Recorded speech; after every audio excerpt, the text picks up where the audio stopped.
أعوذ بالله من الشيطان الرجيم بسم الله الرحمن الرحيم رب اشرح لي صدري ويسر لي أمري واحلل عقدة من لساني يفقهوا قولي۔ السلام علیکم۔ آج کا ہمارا درس مستحب نمازیں مسئلہ نمبر 752۔ یہاں پہ کہہ رہے ہیں مستحب نمازیں بہت سی ہیں جنہیں نفل نمازیں بھی کہتے ہیں۔ مستحب نمازوں میں سے روزانہ کی نفل نمازوں کی بہت زیادہ تاکید کی گئی ہے۔ یہ نمازیں روز جمعہ کے علاوہ 34 رکعت ہیں، جن میں سے 8 رکعت ظہر کی، 8 رکعت عصر کی، 4 رکعت مغرب کی، 2 رکعت عشاء کی، 11 رکعت نماز شب کی اور 2 رکعت صبح کی ہوتی ہیں۔ اور چونکہ احتیاط واجب کی بنا پر عشاء کی 2 رکعت نفل بیٹھ کر پڑھنی ضروری ہے، اس لیے وہ 1 رکعت شمار ہوتی ہے، لیکن جمعے کے دن ظہر اور عصر کی 16 رکعت نفل پر 4 رکعت کا اضافہ ہو جاتا ہے۔ بہتر ہے کہ یہ پوری 20 رکعتیں زوال سے پہلے پڑھی جائیں، سوائے 2 رکعت کے جن کا زوال کے وقت پڑھا جانا بہتر ہے۔ ٹھیک ہے، یہاں پہ اب یہی بتا رہے ہیں کہ کون سی نمازیں نفل پڑھنے جو ہیں ضروری ہیں، اور ضروری مطلب واجب نہیں ہے کہ مطلب آپ بہتر ہے کہ نفل پڑھیں، مستحب نمازیں ہیں۔ ٹھیک ہے، اور ان کے وقت بتائے جا رہے ہیں کس وقت میں پڑھنی چاہیے۔ پھر کہہ رہے ہیں نماز شب یعنی تہجد کی نماز کی 11 رکعتیں ہیں، جن میں سے 8 رکعتیں نافلہ شب کی نیت سے، 2 رکعت نماز شفع کی نیت سے اور 1 رکعت نماز وتر کی نیت سے پڑھنی ضروری ہے، اور نافلہ شب کا مکمل طریقہ دعا کی کتابوں میں مذکور ہے۔ نفل نمازیں حالت اختیار میں بھی بیٹھ کر پڑھی جا سکتی ہیں، اور یہ ضروری ہے کہ 2 رکعتوں کو 1 رکعت سمجھا جائے، البتہ بہتر ہے کہ انہیں کھڑے رہ کر پڑھیں۔ ضروری ہے کہ نماز عشاء کے نوافل احتیاط واجب کی بنا پر بیٹھ کے پڑھیں۔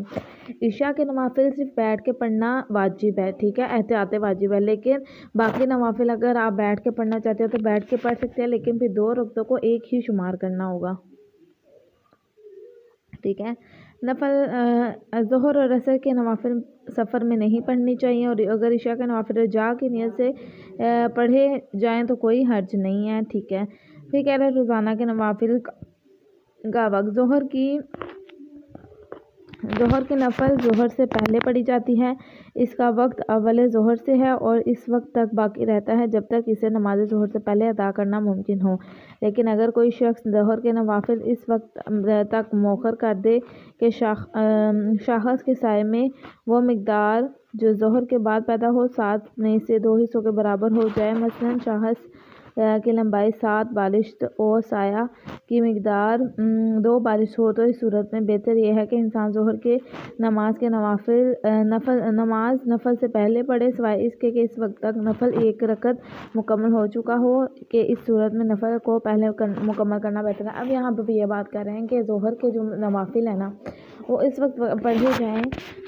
ظہر سے کی نماز سے پہلے پڑھے جائیں، لیکن اگر تاخیر ہو جاتی ہے، مطلب اگر آپ لیٹ کرتے ہیں تو پھر آپ لوگوں نے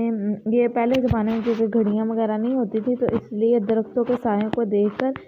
جو ہے نا دن کا حساب لگایا تھا، تو پھر انہوں نے کہا اگر ایک درخت ہے وہ اس کی لمبائی جو ہے وہ ہے 7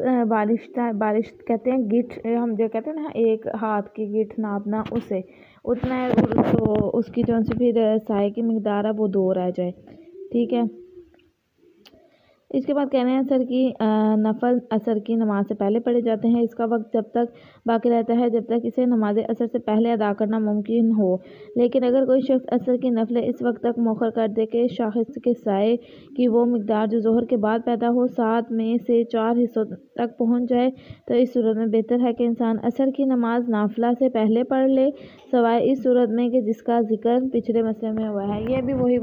اسی طرح کا مسئلہ ہے، ٹھیک ہے، بس آپ لوگوں کو یہ دیکھنا ہے، ضروری ہے کہ پہلے ہی پڑھے جائے، لیکن اگر آپ لیٹ کر دیتے ہیں تو پھر اس کے لیے انہوں نے طریقہ بتایا کہ آپ دیکھیں گے کہ کتنا ٹائم رہتا ہے، اگر ایک کا بھی پڑھنے کا ٹائم ہے تو پڑھ لیں، نہیں ہے تو پھر آپ بعد میں پڑھیں۔ پھر کہنا ہے عشاء کی نافلہ کا وقت عشاء کی نماز ختم ہونے کے بعد سے آدھی رات تک ہے، اور بہتر ہے کہ نماز عشاء ختم ہونے کے فوراً بعد پڑھ لی جائے۔ صبح کی نفلیں صبح کی نماز سے پہلے پڑھی جاتی ہیں اور اس کا وقت نماز شب کا وقت شروع ہونے کے اتنی دیر بعد شروع ہوتا ہے جس میں نماز شب ادا کی جا سکے، اور اس وقت تک باقی رہتا ہے جب تک صبح کی نماز سے پہلے اس کی ادائیگی ممکن ہو۔ لیکن اگر کوئی شخص صبح کی نفلیں مشرق کی سرخی ظاہر ہونے تک نہ پڑھے تو اس صورت میں بہتر ہے کہ پہلے نماز پڑھے۔ یعنی آپ یہی سمپل بات ہے کہ پہلے پڑھی جائے۔ اگر آپ پہلے نہیں پڑھ سکتے یا لیٹ ہو جاتے ہیں تو پھر کیا کریں، تب تک آپ پڑھ سکتے ہیں پہلے، پھر آپ جو نماز پہلے پڑھیں گے تب جب آپ کو پتہ ہو کہ اب بالکل آخری وقت رہ گیا تو آپ نے پھر پہلے نماز پڑھنی ہے۔ اب کہہ رہے ہیں نماز شب کا اول وقت مشہور قول کی بنا پر آدھی رات ہے۔ یہ اگرچہ احوط تو بہتر ہے لیکن بعید نہیں ہے کہ اس کا وقت رات کی ابتدا سے شروع ہو اور صبح کے اذان تک باقی رہے، اور بہتر یہ ہے کہ صبح کے اذان کے قریب پڑھی جائے۔ ٹھیک ہے، مطلب یہ ہے کہ جو ہے نا فجر سے پہلے اگر پڑھی جائے نا قریب تو وہ زیادہ ثواب دہ ہے۔ پھر کہنا ہے اگر کوئی شخص اس وقت بیدار ہو جب فجر طلوع ہو رہی ہو تو وہ ادا اور قضا کی نیت کے بغیر نماز شب ادا کر سکتا ہے۔ ٹھیک ہے، آپ کہہ رہے ہیں نماز غفیلہ مستحب نمازوں میں سے ایک نماز غفیلہ ہے جو مغرب اور عشاء کی نمازوں کے درمیان پڑھی جاتی ہے۔ اس کی پہلی رکعت میں الحمد کے بعد دوسری سورت کی بجائے سورہ انبیاء کی ایک آیت پڑھی جاتی ہے۔ ٹھیک ہے،